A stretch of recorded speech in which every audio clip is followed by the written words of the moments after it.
What's going on, Diesel War Reaction? This your boy Juan Diesel, and I'm back with another video. This is part 2 of the breakdown. Did Elvis borrow, appropriate, or steal?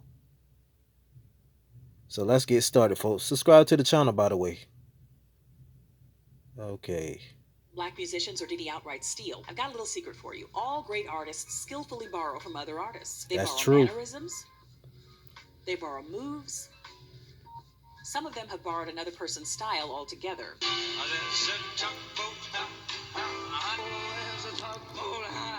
But in the case of someone like Elvis Presley, there are deeper cultural issues at play. He's been rightly accused of cultural appropriation, but how does that differ from an artist simply paying homage to their influences or outright stealing? It's time for a breakdown. Borrowing, cultural appropriation, or stealing. Borrowing. Every musician does this. Every piece of music, no matter how innovative, is referential of something else. Whoever your favorite artist is, they borrow. That's how new music is made. They borrow each other's style, intonation, mannerisms. They borrow musical ideas. Knowingly or unknowingly, they take bits of inspiration from music they've been influenced by, and they incorporate it into their own music, hopefully with enough originality to make it their own. What is cultural appropriation? In music, this refers to a person of one cultural, racial, or ethnic group co-opting the performance style, attire, or mannerisms of another group in a way that is exploitative or predatory. This plays into the fraught racial and cultural history in the United States.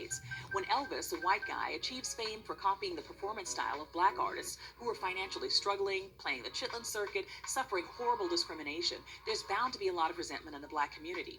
Does it matter that he revered black artists and grew up around black people? Well, that doesn't change the cultural impact of the music industry lifting up a white guy and calling him the king, while it ignored and rejected many of the black artists he was emulating. Now, is it automatically cultural appropriation when a white artist performs black music?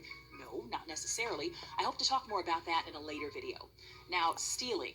An artist singing a cover of another person's song does not automatically make that artist a thief. In the 1950s, Chuck Berry, Fats Domino, Ray Charles, they were all writing their own songs, but most artists were still covering songs written by well-known songwriters. There would often be multiple artists that would cover the same song within a few years of each other. For instance, the songwriting team of Jesse Stone and Daryl Bostilles wrote Shake, Rattle, and Roll. Big Joe Turner covered it. So did Bill Haley and Buddy Holly. Elvis did. And even Sam Cooke.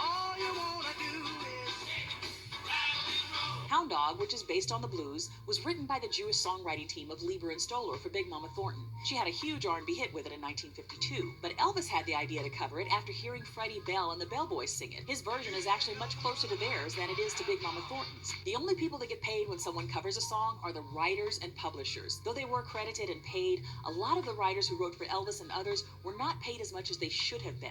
I'll tell you more about that story in part 3. My name is Dara Tucker, and I put out an album this year of social justice music called Dreams of Waking. You can find it at the link in my bio.